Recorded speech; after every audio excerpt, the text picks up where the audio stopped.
Estrela do Mar. Eu vou contar uma história que eu não sei se é verdadeira. Quando por aqui só moravam os índios, nem tudo era como é hoje.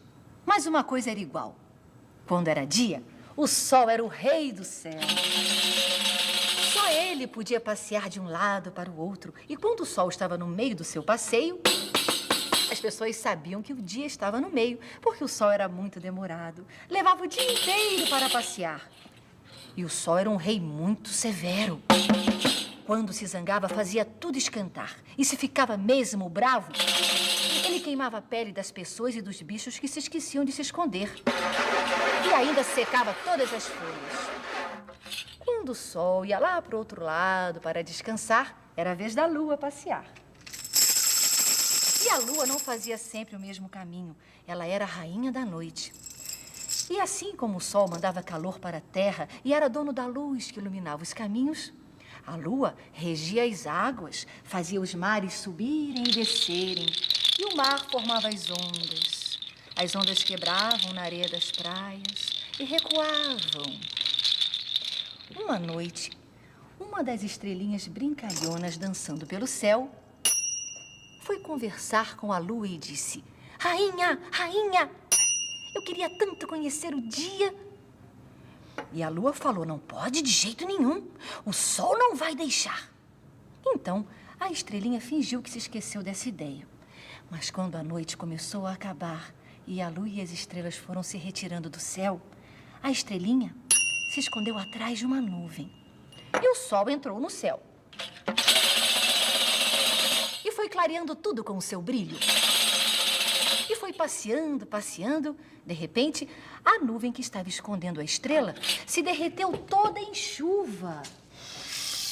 Foi chovendo, chovendo, e a chuva, passando pelos raios do sol, formou no céu um imenso arco-íris. A estrela ficou tão feliz de ver coisa tão linda que se esqueceu de se esconder atrás de outra nuvem. Quando o Rei Sol viu a estrelinha no seu espaço, ficou furioso. "Como você se atreve a me desobedecer?" E a estrela, tremendo de medo: Desculpe, Rei Sol. Eu só queria conhecer como era o dia e ver essa coisa linda, que é o arco-íris." "Pois eu não vou desculpar. Você nunca mais verá o dia, nunca mais verá a noite. Para aprender, você irá morar para sempre no fundo do mar."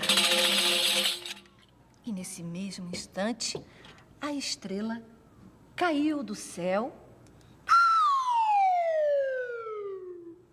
caiu no mar, foi parar lá no fundo, onde mora até hoje.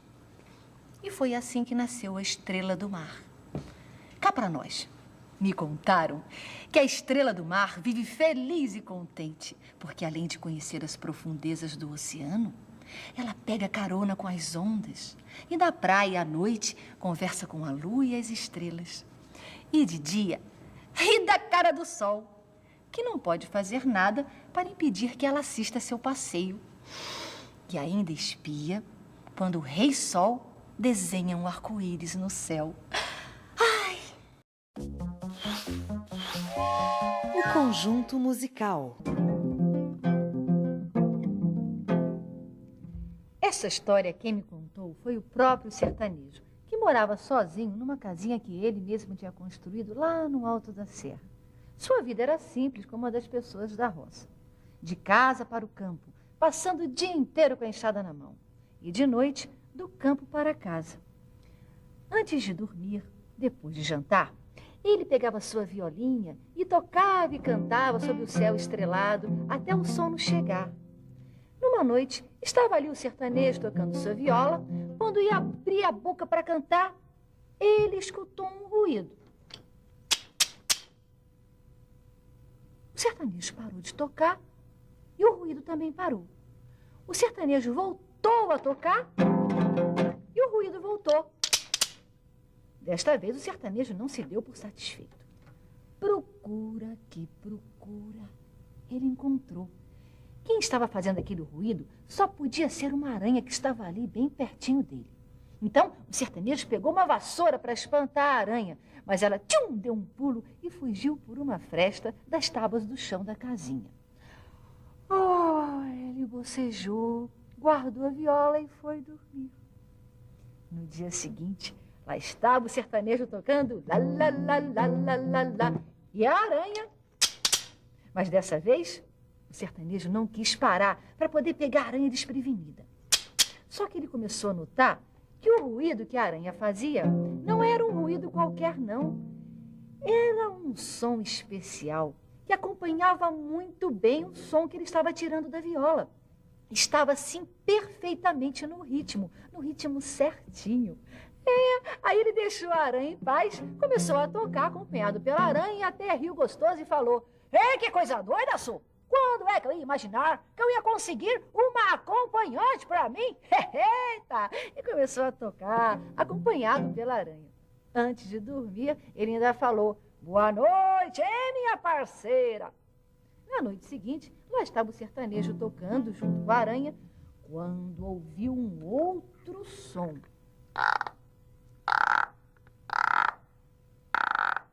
Procura que procura, ele encontrou.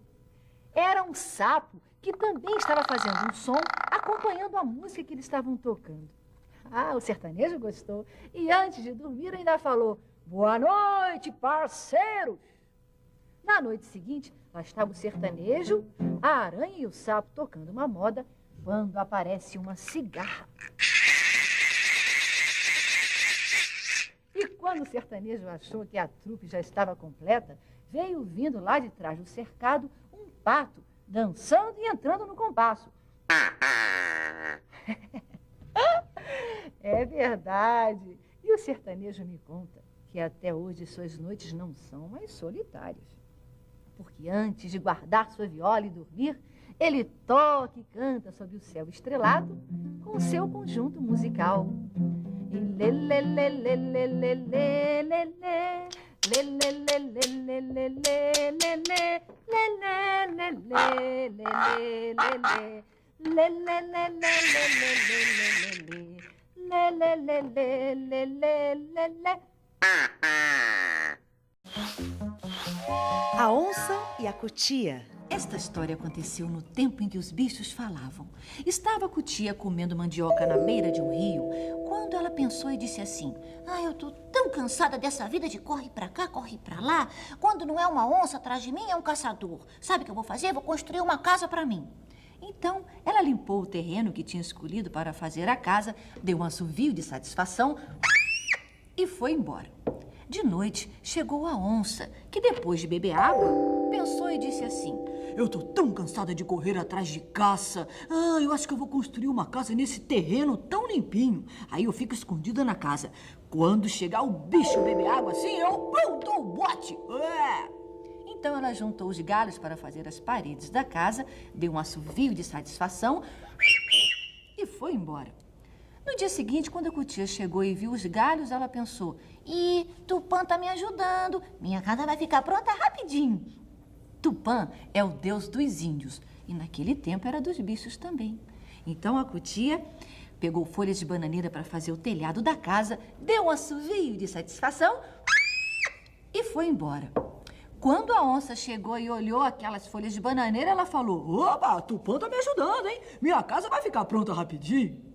Então era assim, a cutia trabalhava de dia e a onça trabalhava de noite. A casa ficou pronta rapidinho. A cutia foi a primeira a se instalar. Chegou com seus badulaques, comeu, bebeu e foi dormir. A onça também chegou com os badulaques e ficou espantada ali quando viu a cutia roncando.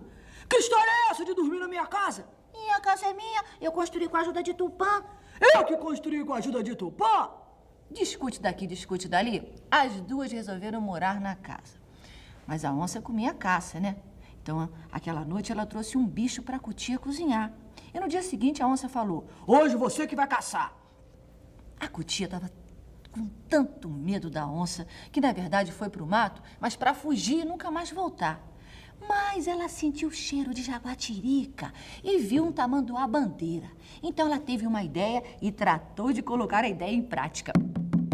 Tamanduá-bandeira, você sabia que a jaguatirica tá falando muito mal de você? Tá falando, hein? O tamanduá ficou furioso. Procurou procurou aqui, procurou ali, até achar a jaguatirica, deu um abraço daqueles que só os tamanduás sabem dar e a jaguatirica desmaiou. Então, ela arrastou a jaguatirica até a casa e falou: olha aí, peguei a caça, agora você vai cozinhar. A onça levou um susto, ela não sabia que a jaguatirica estava só desmaiada. Aí ela pensou: eu, hein? Se essa cutia é capaz de caçar a jaguatirica, é bem capaz de ela me transformar em caça também enquanto eu estiver dormindo. Eu vou ir-me embora. E fugiu de madrugada para nunca mais voltar. A cutia, que continuava com medo da onça, aproveitou que ela não estava e também fugiu para nunca mais voltar. E aí, a jaguatirica acordou, olhou para um lado, olhou para o outro, achou que aquela casa era muito bonita e interessante, deu um assovio de satisfação e ficou morando por ali para sempre.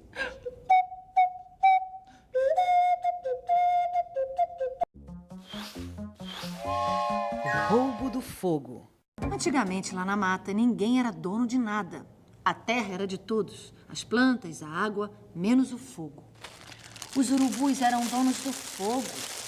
Contam os índios que, nesse tempo, os urubus eram diferentes. Eles tinham mãos nas pontas das asas e, embaixo das asas, eles escondiam o fogo. Baíra era um índio muito corajoso e muito inteligente. Um dia, ele chegou para o seu papagaio e falou assim: não é justo os índios não terem fogo para cozinhar. Para cozinhar. Por isso eu vou roubar o fogo. Vai roubar o fogo, vai roubar o fogo. Baíra sabia que os urubus só comiam carniça. Aquela carne de bicho morto, fedorenta. Então, ele pediu emprestado as penas do seu papagaio. Ai, que frio! Cobriu o corpo todo com elas e foi para onde moravam os urubus, do outro lado do rio. Lá ele se fingiu de morto. Na mesma hora vieram os urubus voando. E logo prepararam um moquém, uma espécie de churrasqueira feita de galhos para poder assar aquele bichão. Acenderam o fogo e Baíra, na mesma hora, pegou um galho, pegou fogo e saiu correndo com todos os urubus atrás dele. E chegou até a beira do rio. E os urubus atrás dele. Então, o que ele fez? Pegou uma rede de pescar e conseguiu prender todos os urubus. Lá do outro lado do rio, a tribo esperava ansiosamente a chegada do fogo, porque o papagaio pelado já tinha avisado. Mas como fazer o fogo atravessar o rio? Baíra, então, pediu para o camarão atravessar o rio com o fogo nas costas. E lá foi o camarão. Mas não conseguiu. Ficou todo cozido e vermelhinho, como fica até hoje. Baíra estava ficando nervoso porque os urubus estavam se livrando da rede. Então, pediu para o pássaro saracura levar o fogo. E lá foi a saracura. Mas também não conseguiu. Queimou as pernas. Por isso tem as pernas vermelhinhas até hoje. E Baíra, muito nervoso, pediu para o sapo cururu atravessar o rio com o fogo.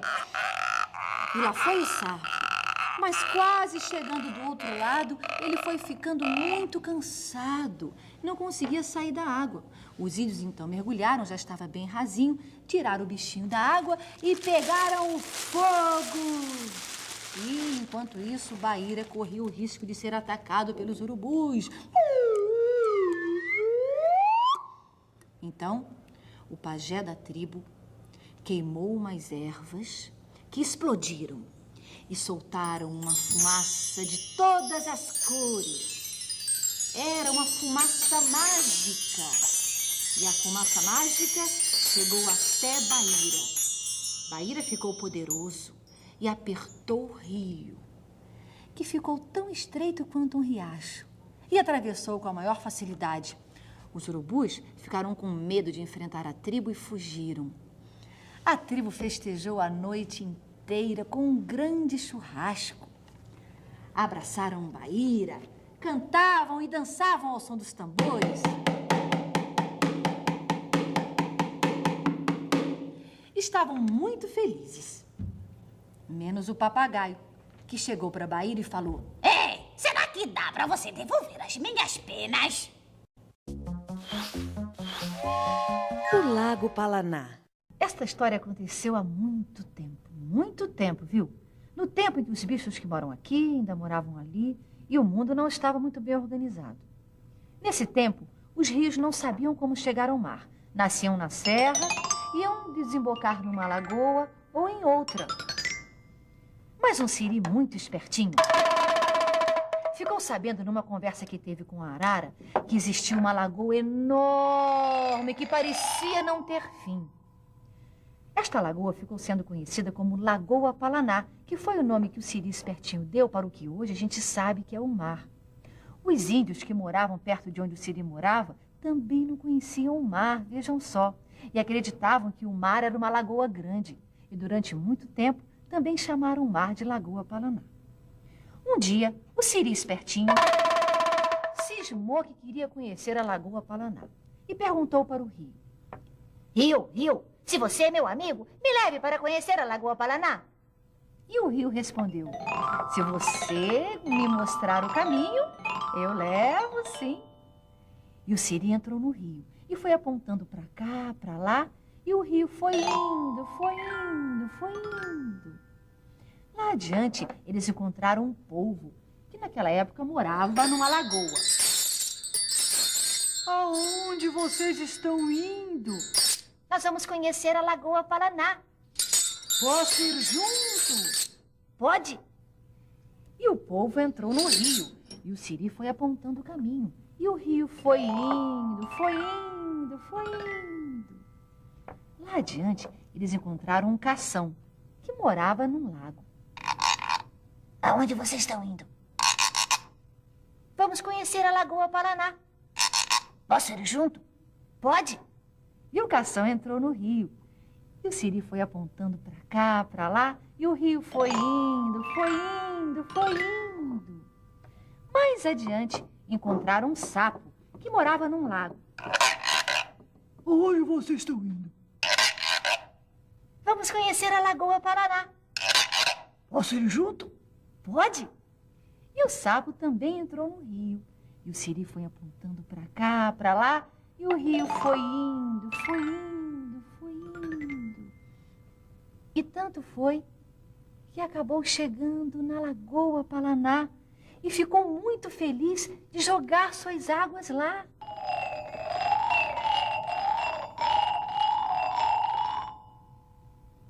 O siri, o polvo e o cação gostaram tanto da Lagoa Palaná que nunca mais quiseram voltar para o lugar de onde vieram. E ficaram morando lá até hoje. Já o sapo não. Ficou com saudade da sua terra e voltou.